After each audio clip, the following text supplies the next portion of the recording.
Welcome everyone to a casted game for Age of Empires 4, and today spawning in the northeast corner of the map playing in red, we've got Worm Retold, also known as beastyqt, playing as the Delhi Sultanate, and battling out against him today spawning in the southwest corner of the map in blue. We've got Puppypaw playing as the Order of the Dragon. Welcome everyone to Gorge. As always, I hope you are all having a great morning, good afternoon, or maybe a good evening. And we're going to be in for some crazy Age of Empires 4 action. I can feel it in my bones. Two civilizations that actually are becoming very popular. The Order of the Dragon, of course, a variant civilization of the Holy Roman Empire. I've got the Delhi Sultanate that are looking particularly strong these days, especially looking forwards to Season 9. Lots of things are being changed, especially siege, and the reason why this is so important is because the Delhi Sultanate typically produce a lot of units in the feudal age, of which one of the counters are typically mangonels in the castle age, but they're becoming a little less potent. It feels like the Delhi Sultanate also going to be taking advantage of the fact that in Season 9, the walls are going to be taking longer to build. Currently they take 4 seconds. In Season 9 they're going to be taking 8 seconds. The reason why it's so significant is the Delhi Sultanate are the only civilization that can build walls with their units, their infantry units, whereas everyone else has to commit villager time in order to build them. And one thing we should always be cognizant of against the Order of the Dragon, or if you're playing as the Order, is they're often going to be on deer camps very early. Very hard to contest, very hard to punish. Only a few civilizations can really do it, civilizations that maybe get some units in the Dark Age. Of course the Delhi Sultanate are not one of those, although they are still pretty quick to get units in the feudal age, being able to utilize the efficient production upgrade, which of course all upgrades are for free for the Delhi Sultanate, and that'll boost the production speed by 100% when you get a scholar garrisoned in a production building. Very powerful, allows them to get the Ghazi Raiders, a cavalry unit, on the map very quickly, and of course being a cavalry unit means they can get across the map a lot quicker than most other types. So interesting matchup because we've got the Order of the Dragon that can do well in most ages, but they do like to get those relics quite quickly in the Castle Age. The only problem with that is the Delhi Sultanate, they're very adept at getting relics too. They have the Imams, the scholars, they make many of them, especially from the Dome of the Faith. When they hit the Castle Age, the Delhi, often they're snagging those relics very, very quickly.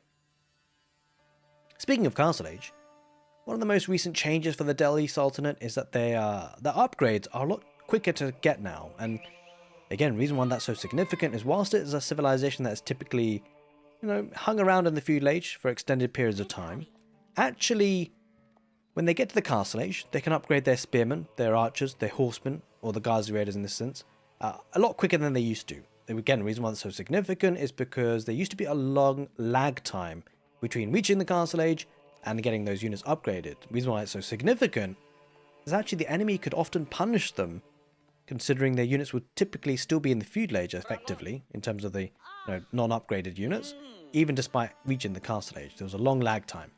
But with that shortened now, actually the Delhi Sultanate can often utilize a heavy feudal age army, not having to throw them away, actually keeping them and upgrading them, making them more relevant as the game wears on.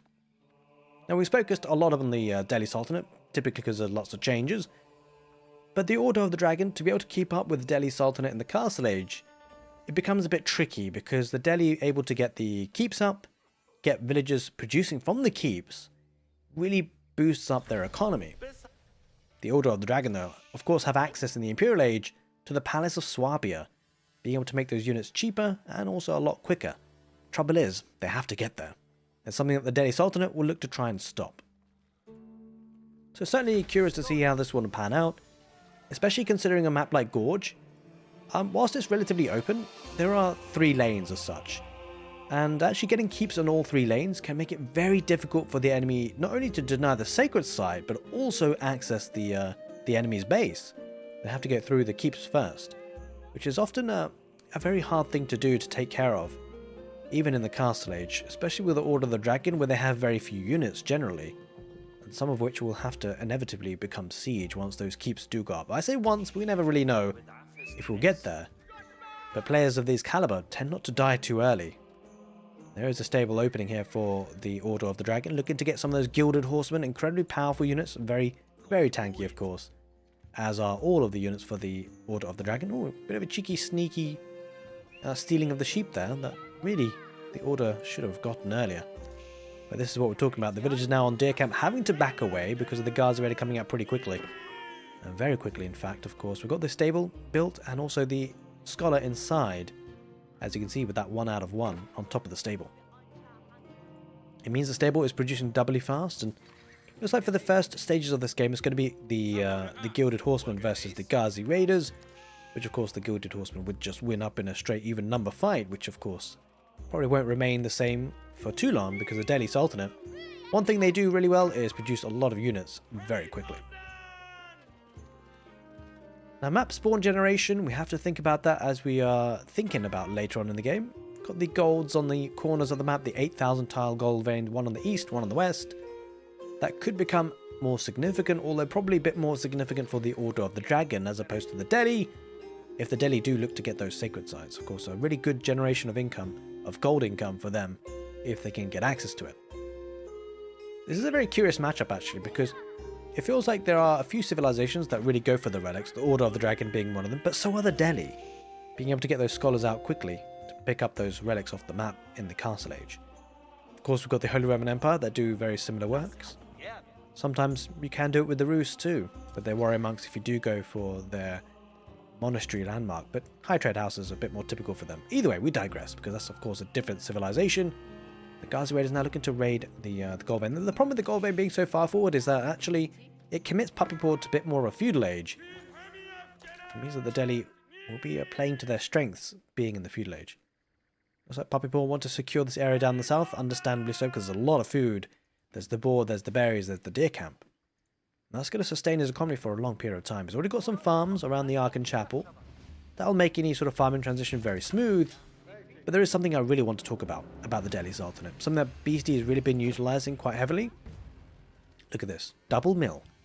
And I think we've covered it recently on a cast as well. And the reason why this is so significant is you might be thinking, why would you get double mill? Like, surely the eco advantage of, the, I guess, short walking distance isn't all that great. Well, actually, the reason why is he queued up the upgrades in them together, separately at least, rather. So you get one mill working on something and the other mill working on another. Of course, we kind of missed what he was making the other mill, but either way, what it means is that professional scouts comes in a whole lot quicker. Again, the reason why it's so significant is picking up the deer camp off the map is incredibly powerful for the Delhi Sultanate. It means they don't need a farming transition for a very long time.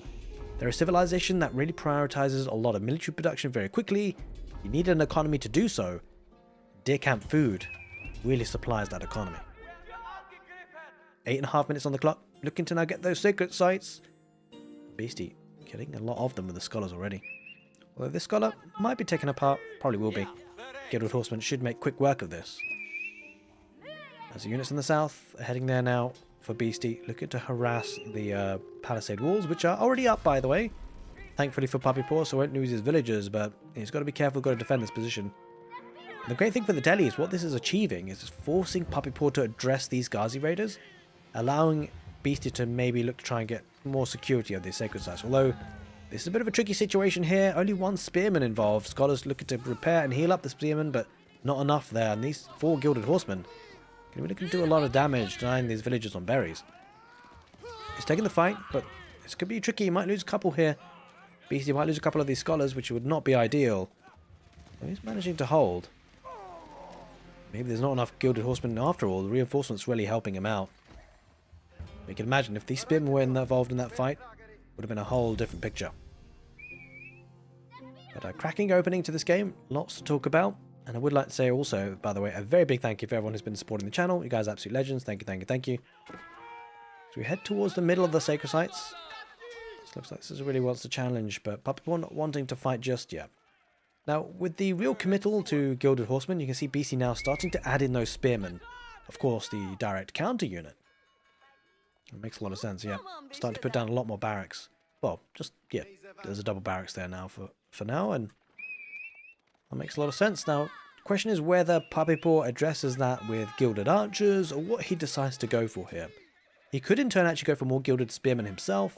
So Gilded Horsemen, Gilded Spearmen versus Ghazi Raiders and Spearmen could be a nice approach here for the Order of the Dragon. And Palisade Walls looking to Make sure the sacred sites are secure.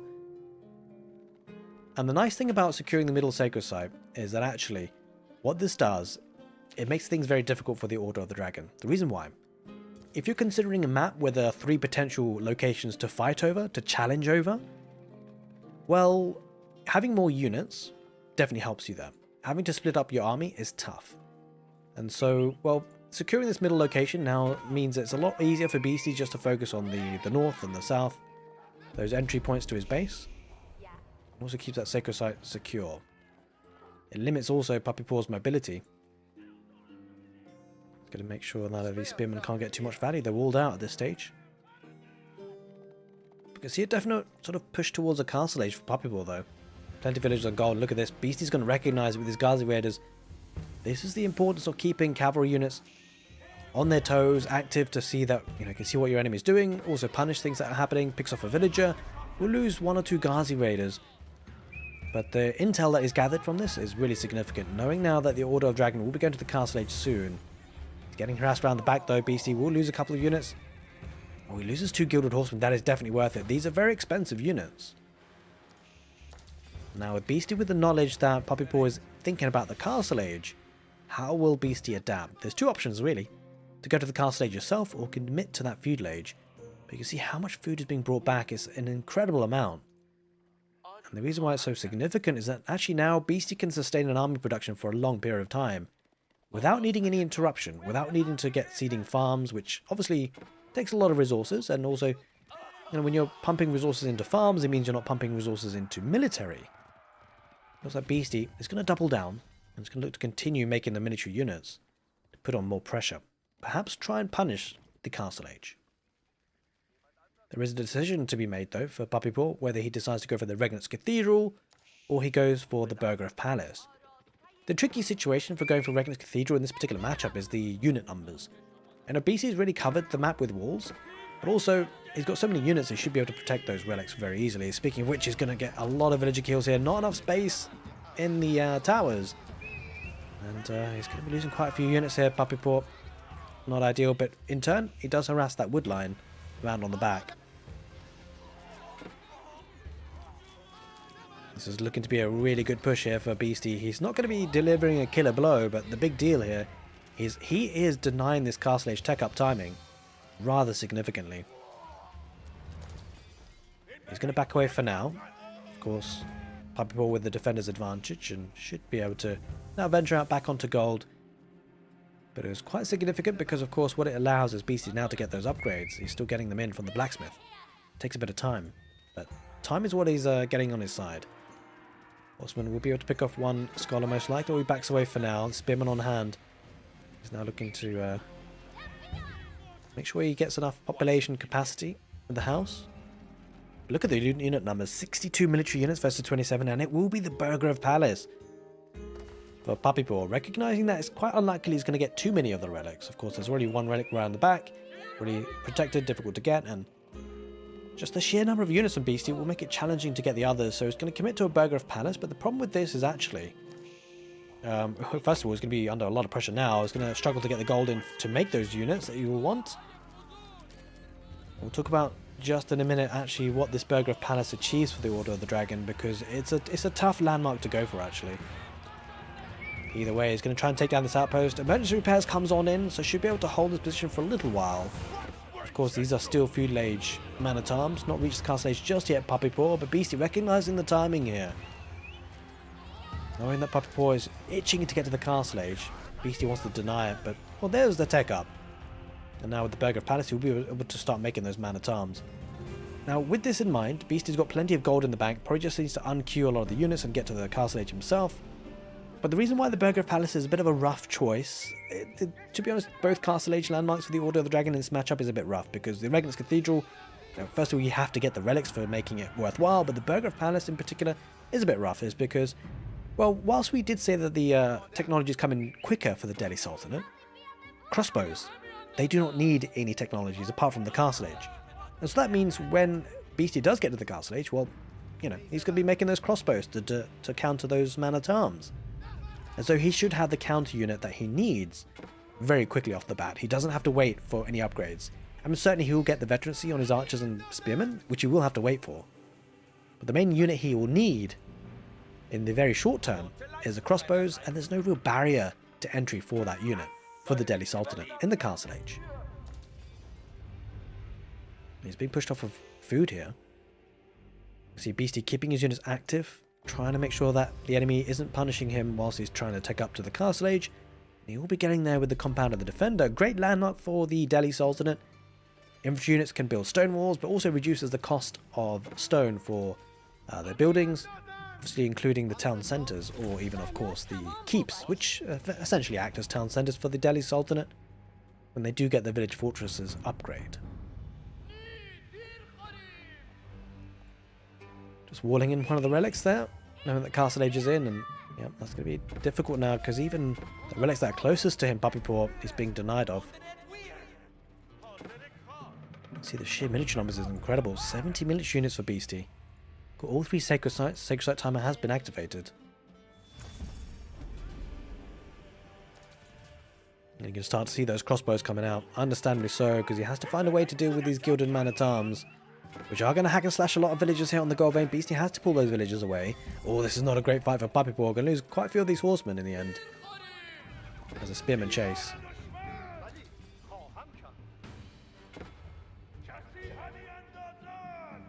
I love the fact that he's actually keeping up just one spearman to torch down the mill, so that if Puppypaw does look to venture out there again, we will have to invest another 50 wood.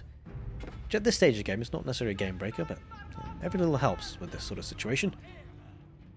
A couple of spearmen as well, ready. Is he repairing? Is he... The kind of funny thing, I don't think you can repair with these, but you can actually rebuild it if it does get broken down. In any case, still challenge any scholar or prelate that tries to grab it. I have to be taking those spearmen out before the prelate can venture out there. Speaking of which, he's going to look to get this one furthest away. He might just get that. But what we do know is Beastie now in the Castle Age has already picked up one relic, deposited it. Going to get another as well. A fascinating game. One thing to consider though in this particular matchup is as Beastie does start to mine that stone, if he gets keeps in the 3 lanes, it's going to be hard for Puppypaw to push, but more importantly, means that the Delhi Sultanate are going to get more villagers. He's not had to seed a single farm. 18 minutes into the game. He's still got a constant supply of food, and it continues to come on in with these deer camp.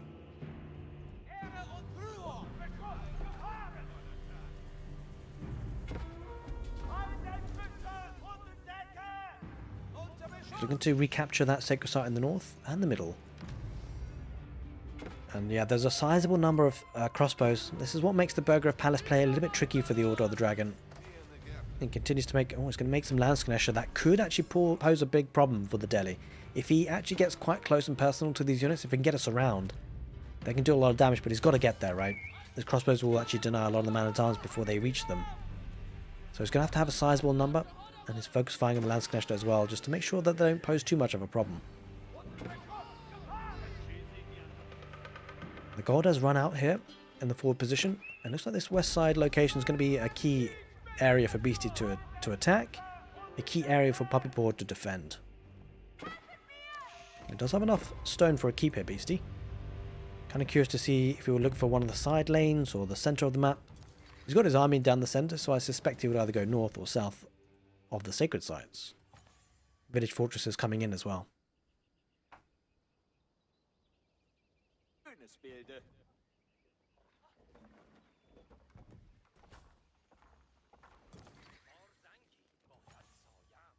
Really starting to queue up down in the middle. That's a lot of units, 107 in total. The question is, who's going to think about going to the Imperial Age first? Now, if you think about this matchup conceptually, what's the one thing that could kill the Delhi Sultanate?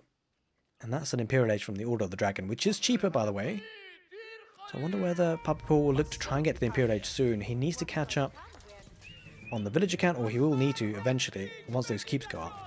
So something you have to bear in mind is the Order of the Dragon. They need to pivot towards a castle, Imperial Age rather, relatively soon. But he's got to make sure it doesn't die in the meantime, because there's a lot of units coming out for the Delhi.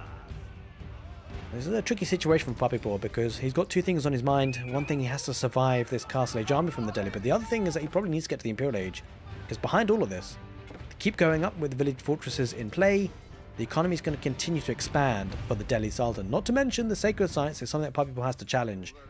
So it's a real problem on his hands here for the Order of the Dragon. 3 things to think about. He has to get onto the map to deny the sacred sites. He's got to make sure he has enough army to defend this massive castle age army from the Delhi. But also, 3rd thing on the mind of the Order of the Dragon, he has to think about, well, his way back into the game is probably with the Imperial Age landmark, the Palace of Swabia. It's going to be hard to achieve all 3 things. And that's what puts Beastie in a really strong position in this match so far. There's a lot of army here from Beastie, splitting up the army, just making sure the Landscanesh don't get too close, although he's taking the fight now. Spearmen attacking that front line, this horseman won't stand a chance. That's a lot of crossbows in behind, so these heavily armoured units in the form of the man-at-arms, a lot of them will die, but it looks like he's got enough. It looks a bit deceiving, there aren't all that many units here for the Order of the Dragon, but let that not deceive you, they're incredibly powerful. Most of the front line has been taken care of, and also reinforcements coming in from the back. For the Order, it should clear up that front line, mostly crossbows survive, and that's a key bit of detail though, keeping those alive is incredibly important. He needs a crossbow mass so he can snipe down those man-at-arms, which he is doing, and he is going to be able to retreat behind the palisade walls. And overall, I think it was a good fight there for Beastie, because he keeps most of his army alive, or at least the back line of it.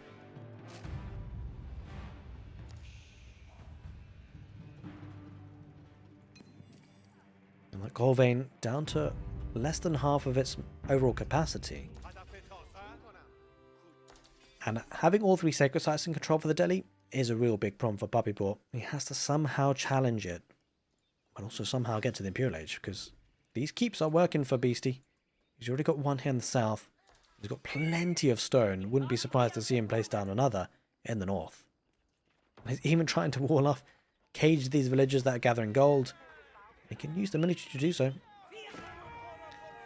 The great thing about this is that, well, he didn't fully get the walls up, but he could have gone in and out the gate if he did get the walls complete. Unfortunately, he wasn't able to, and so these gilded units will get the surround eventually. I think he takes down most of these crossbows, but maybe not all. Right down the middle of the base, though, there are man-at-arms. Doesn't activate forced march just yet, but it's causing a lot of idle time on the farms, and it's probably going to break through. It looks like puppypaw really challenging this northern area. He wants that sacred site, but that's a lot of units for the Delhi right in the heart of the Order of the Dragon's base. It's going to garrison his town centres, but the man-at-arms typically don't care at this stage. They've got a lot of pierce armour. And he's going to lose quite a lot of mining time, gathering time for these villagers. This is looking a bit problematic for puppypaw. Has to somehow stabilise. Up in the north, though, try to get a keep Beastie. Doesn't quite manage it because there's plenty of units for the Order of the Dragon. This is something that Beastie has to be able to defend. He's got defender's advantage, though, after all. And he's going to start to pull back his army. Although on this wood line, he's caused a lot of death of villagers. 2 gilded knights taking care of it. Beastie, though, he's looking to retreat back for now. He wants to secure this sacred site if he can. He needs to deal with this army. Ooh, trying to go for the Wallalow. Plenty of scholars. 10 of them. Oh, he might try a little trick here. Might go for the Wallalow and try and heal up the scholar that's doing the... Oh, they're not activating it. There it is. There's the activation. He's going to... Yeah, he's going to heal up the scholar, but will he be able to manage it? Oh, it's going to be close, but he doesn't quite manage it. And Beastie, unable to get the Wallalow, and he loses a couple of mums for it, though. But the army now back in place for Beastie. Means that puppypaw has to retreat. He's dealt with the army back at home. But all in the meanwhile, this keep... been acting as a town centre, and that villager count is really escalating. This time, though, Beastie should be able to get this keep up. As the army chases the Landscanesh, quite a few of them.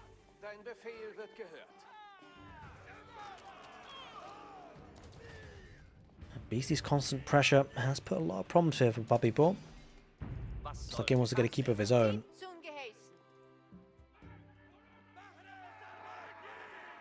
And the big concern for puppypaw is that timer is ticking. 4.5 minutes on the clock for the sacred site timer. And with 2 keeps, very difficult to deal with for puppypaw.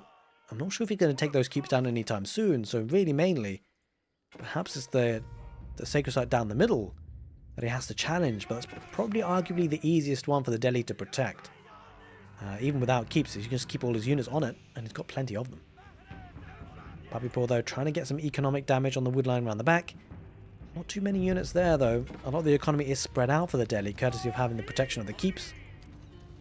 And they keep in the north means that these units have to back away for puppypaw. Looking to get an outpost as well for the extra vision. Well, he'll get some value here.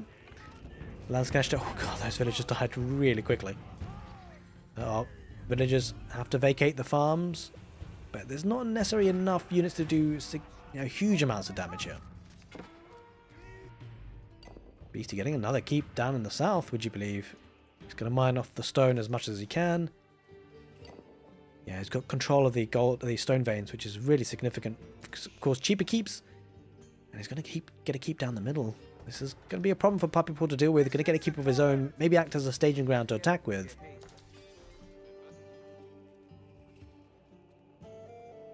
But with only 3 minutes on the sacred site timer, puppypaw has to act quickly. And he spots the keep now. He knows it's there. And trouble is, he doesn't have any siege to take care of it. Maybe saying, well, just get a trebuchet, but they're not that cheap to get. Gonna get a couple of outposts and work his way through, but realistically, whilst he takes his fight, he's got boiling oil here, Beastie. So sure, puppypaw are trying to decap the sacred site, but all Beastie has to do is keep units on the sacred site. And well, of course, puppypaw suffering some damage from the keep fire, which of course Beastie is as well. But with no boiling oil for puppypaw, it's not the same. Prelates are getting involved though to inspire this army. And this is the fight that will probably determine the outcome of the match. Beastie, way too many units. He just swarming these units down the sacred site. And there's just not enough here for puppypaw. He's got prelates, but not much else. And I think not able to deny this sacred site down the middle. He's not going to find many more chances here. Here come the villagers. Puppypaw committing everything, but it's only villagers here for the order. That won't be enough. And there's so many scholars, so many crossbows. And I think puppypaw, the game is slipping out of his grip here. Even a mangonel could be coming forward. The Beastie. There's the trebuchet going to start working. Double trebuchet, in fact. Going to start working on that keep.